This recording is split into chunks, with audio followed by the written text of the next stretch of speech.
Sydney. I had been waiting my whole life to get to Sydney. I got to the airport, to the hotel, checked in, and sitting there in the lobby was a brochure for the Sydney Festival. I thumbed through it, and I came across a show called Minto Live.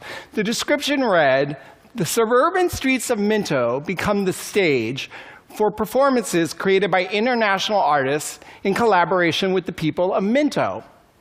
What was this place called Minto? Sydney, as I would learn, is a city of suburbs, and Minto lies southwest, about an hour away.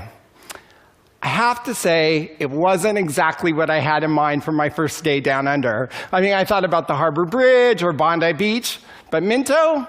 But still, I'm a producer, and the lure of a site-specific theater project was more than I could resist. So off I went into Friday afternoon traffic, and I'll never forget what I saw when I got there. For the performance, the audience walked around the neighborhood from house to house. And the residents, who were the performers, they came out of their houses and they performed these autobiographical dances on their lawns, on their driveways. The show is a collaboration with a UK-based performance company called Lone Twin. Lone Twin had come to Minto and worked with the residents, and they had created these dances. This Australian Indian girl, she came out and started to dance on her front lawn, and her father peered out the window to see what all the noise and commotion was about, and he soon joined her. And he was followed by her little sister. And soon they were all dancing this joyous, exuberant dance right there on their lawn. And as I walked through the neighborhood, I was amazed and I was moved by the incredible sense of ownership this community clearly felt about this event. Minto Live brought Sydney-siders into dialogue with international artists and really celebrated the diversity of Sydney on its own terms. The Sydney Festival, which produced Minto Live, I think represents a new kind of 21st century arts festival. These festivals are radically open. They can transform cities and communities. To understand this, I think it kind of makes sense to look where we've come from. Modern arts festivals were born in the rubble of World War II. Civic leaders created these annual events to celebrate culture as the highest expression of the human spirit. In 1947, the Edinburgh Festival was born, and Avignon was born, and hundreds of others would follow in their wake. The work they did was very, very high art. And stars came along like Laurie Anderson and Merce Cunningham and Robert Lepage, who made work for this circuit. And you had these seminal shows like the Mahabharata and the monumental Einstein on the Beach. But as the decades passed, these festivals, they really became the establishment. And as the culture and capital accelerated, the internet brought us all together, high and low kind of disappeared, a new kind of festival emerged. The old festivals, they continued to thrive, but from Brighton to Rio to Perth, something new was emerging. And these festivals were really different. They're open, these festivals, because like in Minto, they understand that the dialogue between the local and the global is essential. They're open because they ask the audience to be a player, a protagonist, a partner, rather than a passive spectator. And they're open because they know that imagination cannot be contained in buildings. And so much of the work they do is site-specific or outdoor work.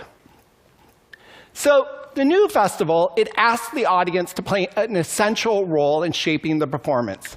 Companies like Delaguarda, which I produced, and Punch Drunk create these completely immersive experiences that put the audience at the center of the action. But the German performance company Rimini Protocol takes this all to a whole new level.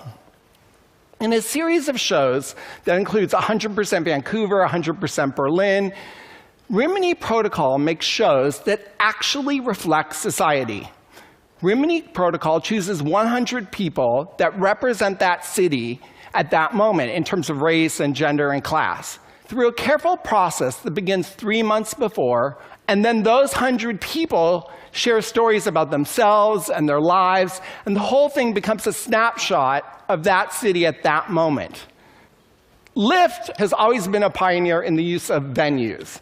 They understand that theater and performance can happen anywhere. You can do a show in a schoolroom, in an airport, in a department store window.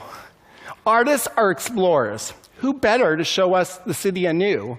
Artists can take us to a far-flung part of the city that we haven't explored, or they can take us into that building that we pass every day, but we never went into.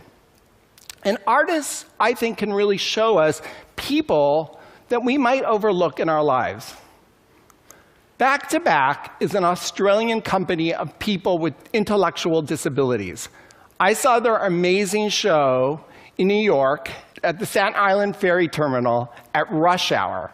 We, the audience, were given headsets and seated on one side of the terminal.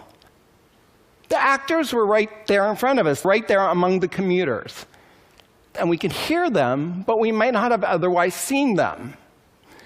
So Back to Back takes site-specific theater and uses it to gently remind us about the who and what we choose to edit out of our daily lives. So the dialogue with the local and the global, the audience as participant and player and protagonist, the innovative use of sight.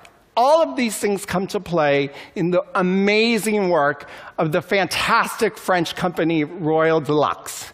Royal Deluxe's giant puppets come into a city, and they live there for a few days.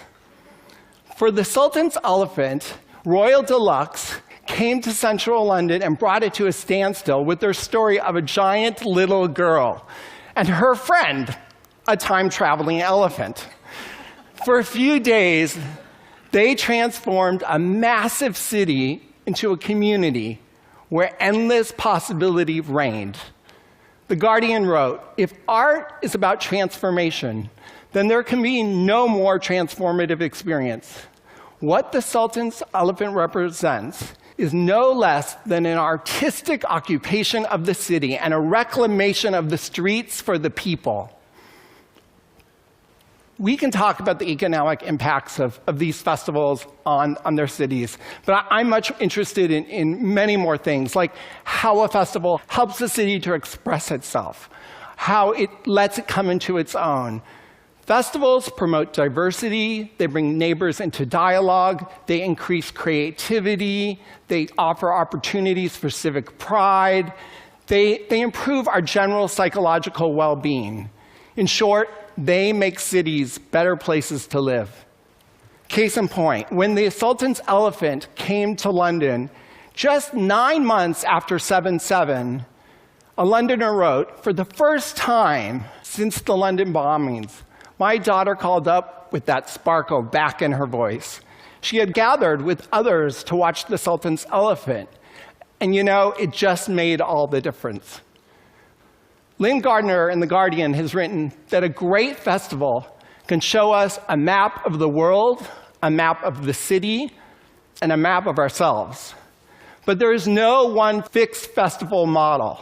I think what's so brilliant about the festivals, the new festivals, is that they are really fully capturing the complexity and the excitement of the way we all live today. Thank you very much.